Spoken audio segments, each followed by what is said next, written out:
Wasuka.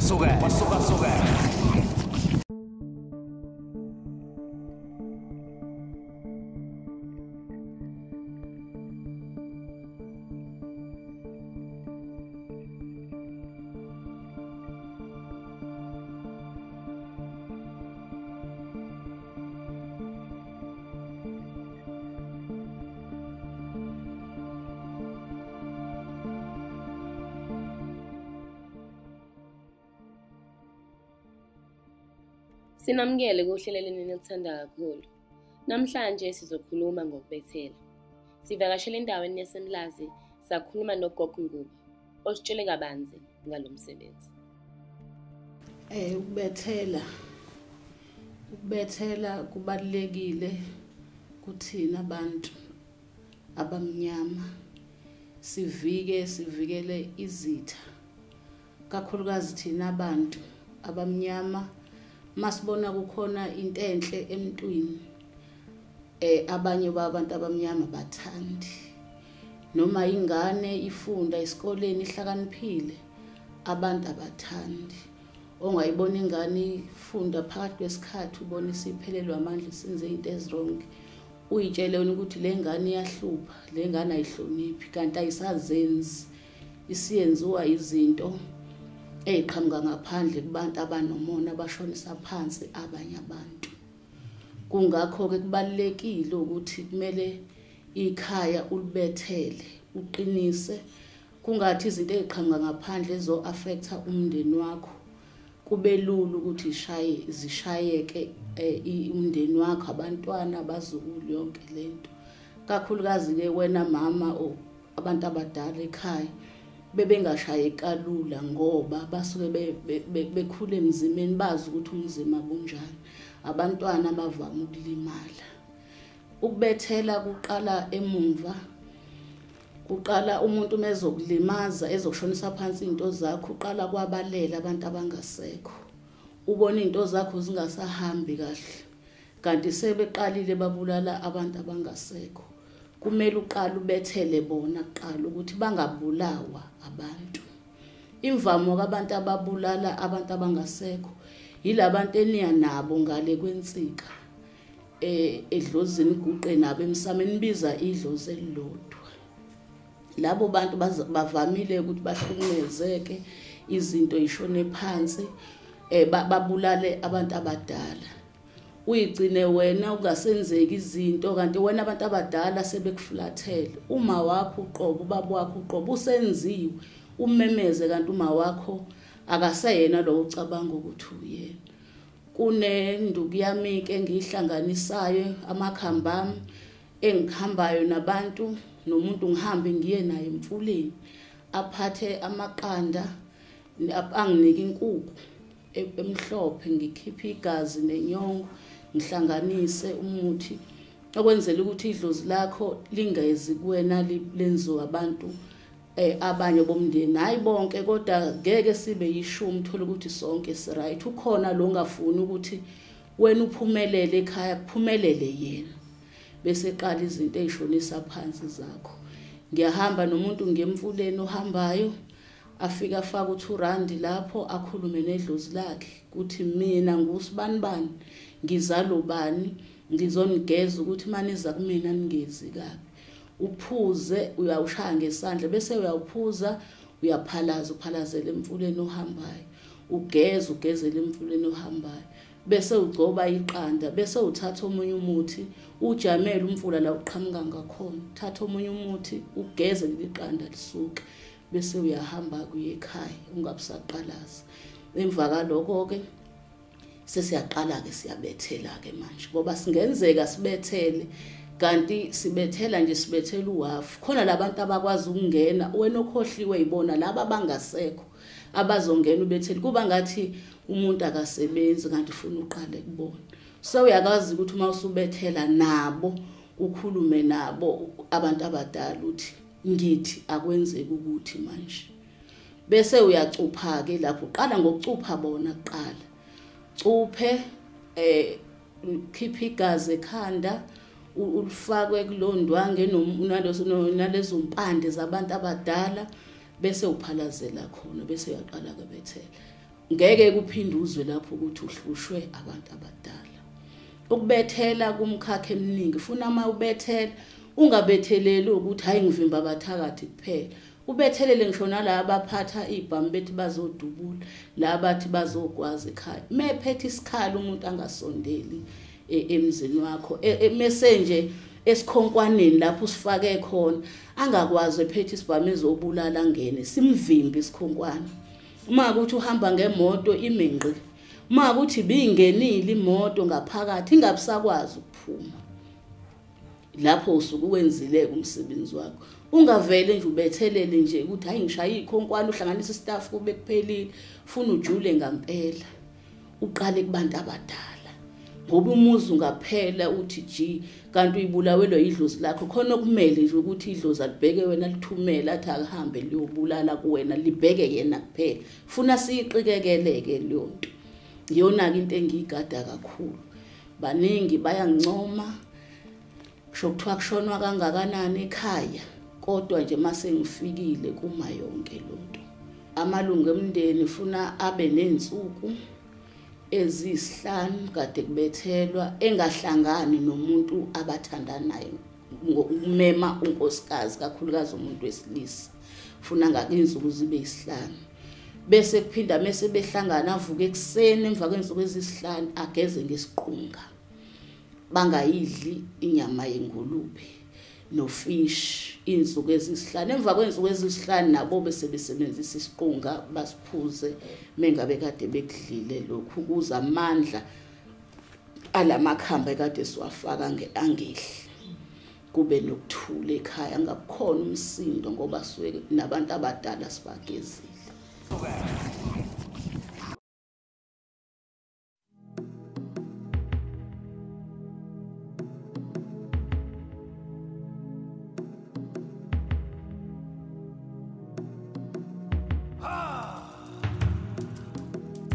Sambeni bataba. Sawoni ngonya.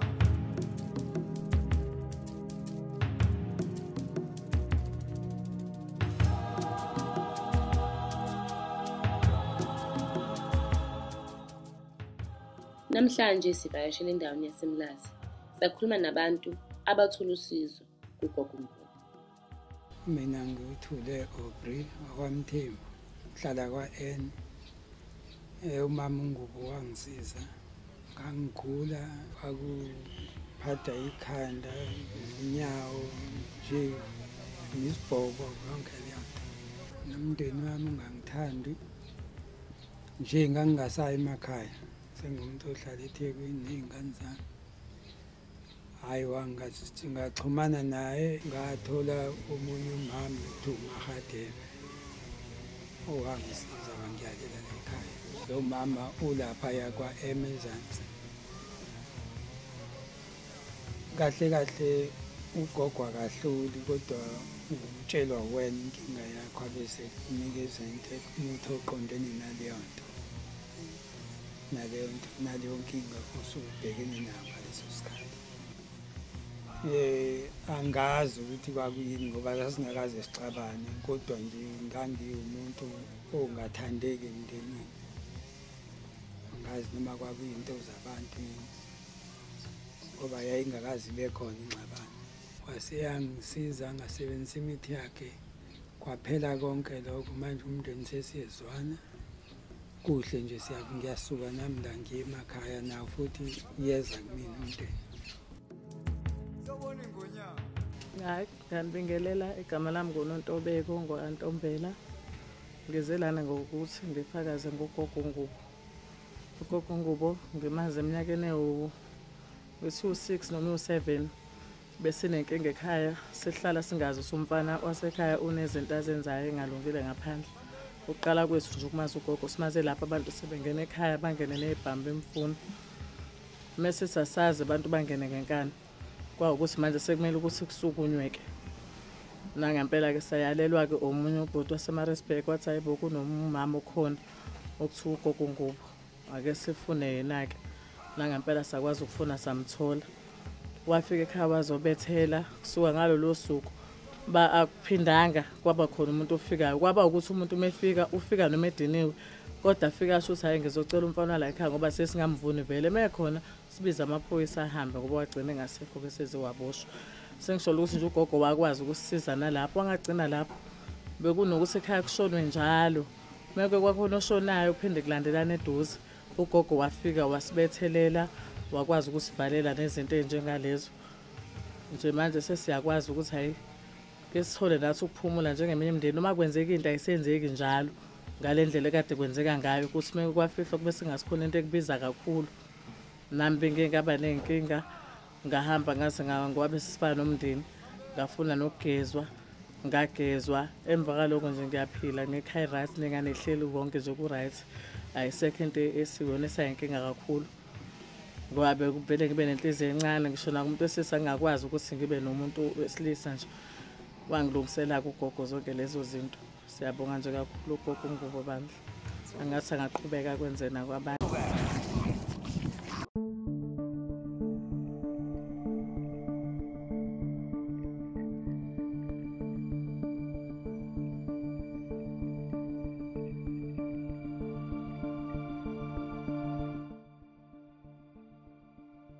Siyithimba sivakashele endaweni yaseMlazi. Sahlala phansi nogogo Ngubo wasixoxela kabanzi ngomsebenzi wakhe. Ngiyanibingelela bonke emphakathini. La mina igama lami lokuzalwa nguSiza wakanzama ngokushada ngishadele kwaNgubo. Khaya lami la ngizalwa khona iseMidilova. Kodwa sesimuvile ke manje sesengonyameni. La ngikhula bengigula nje ngiphathwa amahlombe kumuntu nje ongavumi ngisho enzini. Ngithi mangilele ebusuku ngiziphupha ngathi ngishona phansi olwandle. Mangifika olwandle ngifike kukhona oguqa sithandaze. Mangingena kulabo oguqa sithandaze kukhona ogogo bayagaya. Mabegaya labo gogo bathi angilinde sekufanele ngiphindele ekhaya khona into abazomnika yona. Mangithi ngiyalinda bathi sebefikile ngithi ngiyakumnya uguqa sithandaze ngiphuphe ngizibone kunenhlwathi enkulu kuthiwa ngizohamba nayo. Afike lo gogo anginike le mithi. Menginika sambe nalenhlwathi ihanga inyoka ngiyayisaba kodwa ngifike lo ngeyisabi. Sambe mangifika la kwaNgubo ngifike kangathifuna lenhlwathi ingene kukhona imbuzi angathi lezi imbuzi abayithengile ayifuni bisiqala ngibona inyamalala. Thekusuka ngangigula ngiphathwa yibhobo nje nginamahlombe engavumisho ngenzeni ngase ngiya eMkhomazi kubaba uNgcongo webiza ngokuthuma ndawami. Wabe sengilapha ke angibanga isangoma kodwa wangilapha nje njengomnyanga wanginika inkamba zomnyanga. Thesuka lapho ke wasenginika ke ukuthi ngilaphi. Ngase ngikwazi ukuthi ngilapheke. Kwazophinda futhi kwa umunye usisi okuthiwa ubona waseDandi okuyena ke wangifundisa enye imbiza yokuthi ngilapha abantu. Lo sisi ngokuphatha ngibhlungu ngoba naye usashona na inyanga yami uNgcongo usashona. Kwakuyikhehlela selidala kakhulu laleziwa ngomuthi wezitha. Hayi impela mawuzophoqa ungene hayi nibulalana nodwa nidubulane nodwa ngoba kuze ngimazi ngisengane kubo kwama bathi beyangena abantu beyobulala khona imini ngabo 3 bedino ukuthi komalume kunomuthi wecala. Bangena baye bethi babulalana bodwa labo bantu abawuthuza la lecekeni idumbu. Ingakho ke ngabe sengilandela nami ngithi ngiye kuyena uNgcongo ngilapha. Hayi emva kaloko ke wabe sengifundisa kunyanga ke. Wangifundisa ke hayi angizingabazi. Angeke ngisho ukuthi ngiyayiqhenya ngoba into engiyiqikela kakhulu idlozi lami ngoba mengase kuthiwa ayangigabise ngokuthi amakhambi kuphela kodwa efuna ngiphakamise izandla kubona bangasekho. Ngoba ukulapha kwami kuncika kubona ngoba uyibona suke bithanda. Abona ngishaba kithi mina idlozi langene la kumalume kwaMsomi. la ekhaya kwaNgubo abakholelwe kakhulu abangasekho eminyangeni bakholelwa kakhulu ekukholweni ngangokuba ngisanda ngena kule nkonzo yamaNazaretha onyazini lezulu. Ngithe mangifika ngumama enkonzweni engangikholwa kuyona ngumkhokheli lifika idlozi lifike lingitshela ukuthi angihambe ngizobakhonzela la eNazaretha. Ngisanda kufika ke khona ke angakabi neminyaka 10 ngingenile emanzini khona ngathatha indozi yakhona ngoba nobaba wala ekhaya ubaba ongasekho wonke amakhehla ala ekhaya athanda uMnazaretha ngoba bathu umsungulwa kaNgubo noPheza wekade eqala umqalo wendlela akhaleli bandla wabe nabo unoPheza umsungulwa kaNgubo esengena kulona leli bandla ingakho kwaphoqeka ukuthi angishiye lela bandla lakithi ngizililala kwaNgubo eNazaretha. Into engilaphayo ngane yami ngiyabethela kamuntu ngoba kade ngichaza ngiphinde mengabe idlozi lakho likubulala liza kabi kuwena ngikwazi ukuthi ngikunike impande ngikwazi ukuthi ngilaphe lapho bese ngiphinda mase ngilaphile idlozi bese ngicuphela ukuthi makwenzeka kukhona umuntu okubulalayo ngalo bese lijika lihamba liphinda kuyena lo mngani walo bethalize kuwena lisokubulala. Bese ke kuba imbiza yami lembiza ke engiziqhenyayo ngayo ukuthi mengabe uyiphuzile angifungilindi ukuthi angifonele wena imina efuna ngikufonele uyiphuzile nje usuku olulodwa ukuthi muphi umehluko suzwile egazini. Igama lawo kumseshi igama lalomuthi ngani ngoba mengabe uke wawuphuza funa uyangqo lapho kubhlungu khona noma kuthiwa nesilonto esino 13 years lesisuzozo sizophela ibhandi lizophela. Ngisho icancer laba phethwe icancer kuthiwa isengibula kwembeza angisho ukuthi ngiyayilapha kodwa kubebetheka ukuthi hayi manje kusasa usuna ukuhlala isikhathi esingaka uyahamba hayi mawuphuza izoma ukwazi nawe uphile njenganathi kuze kushayelwe losuku uNkulunkulu akunike lona. Ngitholakala kwaP165 eMlazi. Inamba yami zimbili eyokuqala ithi 078 25 29 366 eyesibili ithi 079 079 6705. Yebo mengabe mina angihloli ukuthi ngikutshela indaba zakho ukuthi bulawo bani kwenzekeni uyafika nje la ekhaya ufika ungitshela inkinga yakho ukuthi yazi nginenkinga abantwana bami abaphumeleli abantwana bami abafundi nje into zabo ishona phansi angazi ukuthi kwenzekalani isihlupheke uhlobo ongakazi uzulibona.